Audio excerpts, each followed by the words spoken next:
All right, let's get reaction to that story now from Gauteng Education spokesperson Steve Mabona. Steve, thanks for your time. We appreciate it. Thank you saw very the much. anger, you saw the tears actually of that member speaking about the problems at that school. What's happening? Look, you'll understand that there was a storm that damaged the school. And when after sending our assessors, our inspectors, they then realized that, look, the damage is dire. Because besides the block that has been damaged, the roof, they then identified other classes that they felt that, look, we need to rehabilitate. But when they look at the cost that we're going to part with, they then felt that, look, let's probably request to replace the school. And that you do through the provincial treasury. And that process has been done. I mean, they actually gave us budget for us to replace that school. So the process of replacing the school will then commence.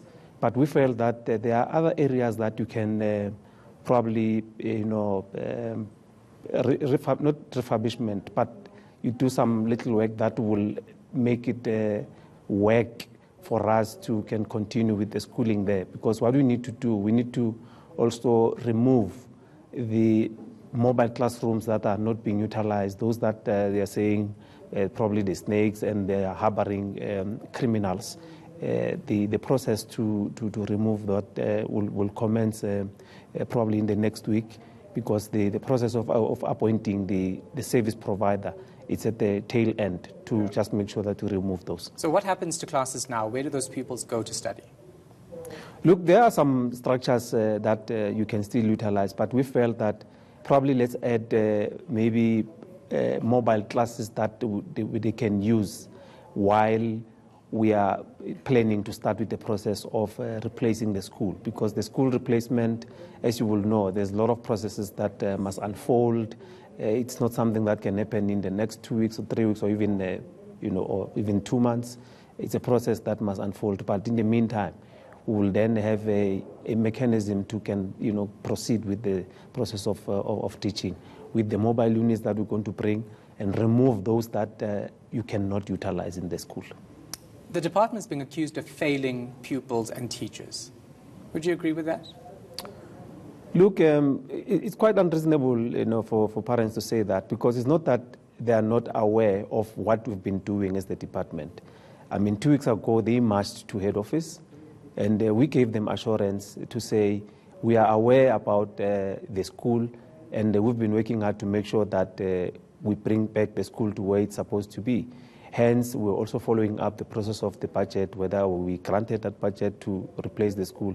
And fortunately, we have the documentation that can prove that that school is going to be replaced.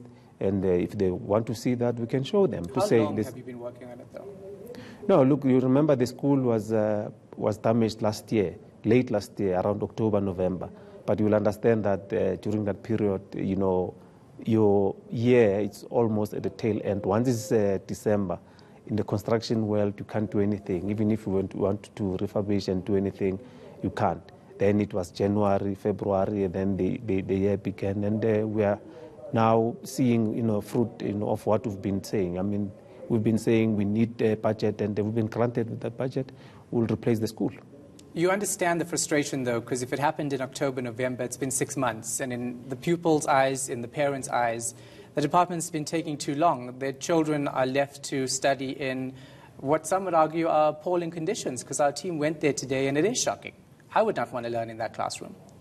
Yeah, well, we understand the frustration, and we've been monitoring the school very closely. As not only that one, there's another one that is close to that, which is Ennerdale Secondary, where we also intervened and started with the process of rehabilitation. So we don't sit back and do nothing. There's a lot of work that has been done, but probably because of the backlog, we are overwhelmed as a department. There's so much that we need to do on top of us opening new schools, but we must go back and fix those that are probably appalling, and the sizes are increasing. Yeah, I mean, we cannot run away from it. I mean, we're supposed to be doing it, and we are trying by all means to do it under the circumstances. But sometimes, with your budgetary constraints, you need to check on what is it that you focus on, how much do you have, and make sure that you try to balance, because you don't want also the quality of education to suffer. So we are trying by all means to work with what we have. But with this one, we're going to give them a beautiful school that is going to be replaced. Very quickly, Steve, how long before they get that beautiful school you speak of? Now, look, in the interim, what we're going to be doing, we're going to give them mobiles, which are going to replace some of the classes that are currently being utilized. And we will then fix some of the things that we can still fix, because we know that we've identified some things that we can fix, which are fixable, and we'll fix them.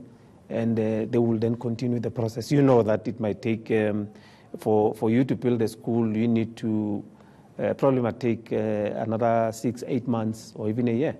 So a year of poor conditions to learn in. I mean, it's not good enough, some would argue. Thanks so much for that. We're talking about an interim solution.